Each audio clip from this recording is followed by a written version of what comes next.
c'est de pire en pire pour accéder au StreamYard. Je sais pas ce qui se passe en ce moment et c'est quasiment tous les StreamYard comme ça. Donc je sais pas. Pourtant tout va bien. Je vois la connexion elle est bonne. Je comprends pas. Là franchement je botte en touche mais bon. Bah, c'est comme ça. Bah, salutations à tous. Salutations à toi le professeur. Salutations à mon ami cardinal et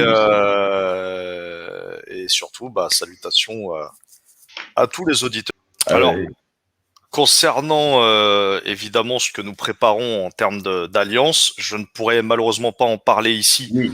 Puisqu'on s'était dit que nous, on garderait ce que nous avons, enfin, en tout cas, le contenu serait gardé entre nos rangs pour l'instant. Par contre, on peut parler si vous voulez, pas de la forme, mais du fond. Alors, le fond, pourquoi une telle alliance? Ça, oui. Et une telle alliance, ben, je pense que ça nous paraît évident pour nous tous et nous toutes aujourd'hui. C'est une alliance qui doit se faire parce que nous n'avons plus d'autre choix aujourd'hui.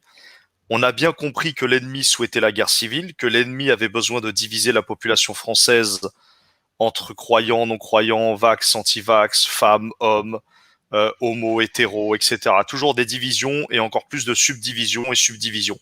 Mais le grand projet central de l'oligarchie française, c'est de mettre, on va dire, la population européenne de souche, donc soi-disant chrétiens, ça peut se discuter, et l'immigration de masse, soi-disant musulmane, ça aussi, ça se discute. Parce qu'aujourd'hui, qu'est-ce que chrétien, qu'est-ce qu'être musulman?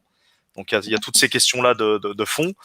Et cette guerre, elle est voulue par l'oligarchie. Et ben, nous ne la voulons pas. On la désire pas, on ne la veut pas, et on la refuse en bloc. Ce qu'on veut, par contre, c'est de retourner cette division contre l'ennemi. Ça, on l'a bien compris. Et s'il y a bien quelque chose que l'ennemi ne supporte pas, ça serait la constitution d'une alliance islamo-chrétienne. C'est quelque chose que l'ennemi ne veut absolument pas et ne la voudra jamais. Prenez exemple sur le passé de la dissidence dite française, c'est-à-dire toute la mouvance ER, tout ce qu'a fait aussi Stan Maillot, enfin des gens comme ça, ce que les gens produisent depuis plus de 20 ans. Analysez bien les amis, à chaque fois qu'il y a une tentative de conciliation entre chrétiens et musulmans pour un front commun contre l'oligarchie, à chaque fois ça a été un fiasco parce que justement l'ennemi ne le veut pas. Donc vous parlez fort, mais vous n'accumulez que les défaites depuis 30 ans et vous êtes au bas de l'échelle communautaire en France. C'est-à-dire que vous Pas êtes, du tout. vous n'avez ni la culture de l'indépendance, ni le courage de l'indépendance. C'est moi ce que je vous reproche, parce que je vous connais bien et que je vous fréquente depuis des années, Oumma, les musulmans, etc. C'est, vous parlez fort, et dès que vous êtes face au drame, je n'ai pas oublié ça. Ce que j'ai constaté souvent chez les Maghrébins, vous parlez très fort et vous êtes une lâcheté sur le terrain inouïe. Je l'ai constaté, je cherche. On a toujours l'impression que vous avez traversé la Méditerranée hier. Vous n'avez accumulé que les échecs. Vous êtes un loser, d'accord? Donc moi je dis à un moment donné, à la limite, vous ne faites que ramper en réalité. Ah non, alors rassurez-vous. Dans la vraie vie, bien sûr, pas du tout. Vous n'avez rien. Pas du tout. Vous n'avez aucun direct. Si je rampais, j'aurais un poste. La musulmane est la deuxième communauté de France en nombre. Elle a une légitimité sans doute bien supérieure à d'autres par rapport à ce le sang versé, etc.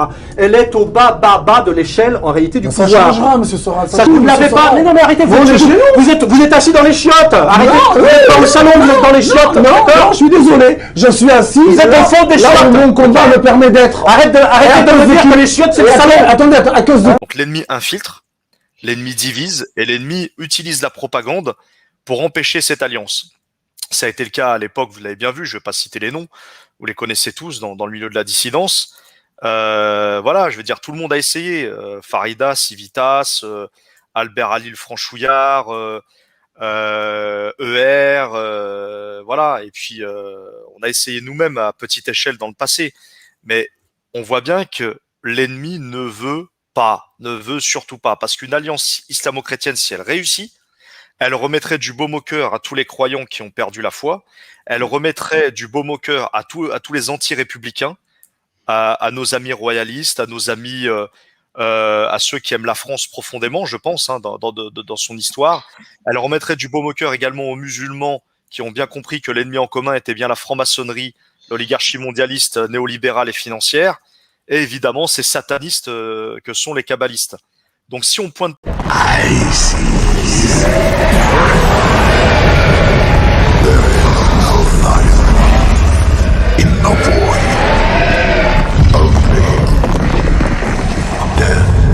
Eh bien, il faut mettre une stratégie en place. Nous avons besoin d'une stratégie, on a besoin d'une armée, et on a besoin de généraux et d'un leadership.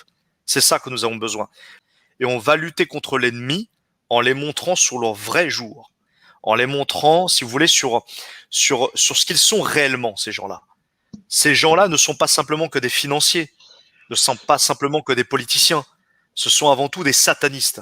Et c'est ça qu'il faut montrer au grand jour. Et ça, ils ne veulent surtout pas qu'on le montre. Alors, évidemment, on va en souffrir de ça. On sera taxé d'islamo-fascistes, on sera taxé de chrétiens identitaires, on sera taxé de alliances bizarroïdes, parce qu'on sera attaqué par les gauchistes d'un côté et par les identitaires sionistes de l'autre, le national-sionisme zémourien et puis le gauchisme BA de comité Adama. On sera attaqué par ces deux faces, mais pas que. On sera attaqué également dans notre propre communauté de foi. En islam, on nous traitera d'innovateurs et dans le christianisme, on vous traitera sûrement d'hérétiques. Voilà. Donc évidemment, et c'est là où c'est intéressant, parce que quand on va subir toutes ces attaques, on verra en fait qu'on aura pointé du doigt le véritable problème.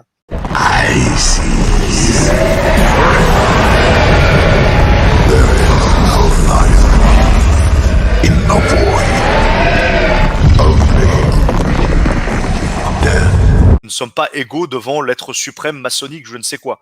Ça sort de question. La liberté, c'est ce qui a tué notre peuple. Trop de liberté, regardez ce que ça nous a conduit, centre libertin, des sites pour tromper sa femme ou son mari, la liberté de tout faire en fait, en gros d'être cisgenre, bigenre, tout ce que vous voulez, la liberté de consommer, c'est ça en fait. Donc il n'y a de liberté finalement, ben oui, de la jouissance, il n'y a de liberté finalement que dans notre propre humanité. C'est là où est la liberté de croire, la liberté de chercher un sens, la liberté on va dire d'aimer son prochain. Oui, ça c'est la liberté. Mais si c'est pour déployer la liberté de consommer et la liberté d'éviter le pass sanitaire parce que je vais aller au resto, voilà, croyez-moi, on ne fera pas chuter l'oligarchie comme ça. Enfin voilà.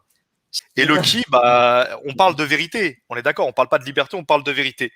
Eh ben oui, le qui, que ça plaise ou pas au système, je suis désolé pour ta chaîne, Pop-Pop, mais le qui, oui, le qui, oui, Rothschild sont des assassins et des criminels. Oui, juifs kabbalistes, et alors? Ça s'appelle la vérité.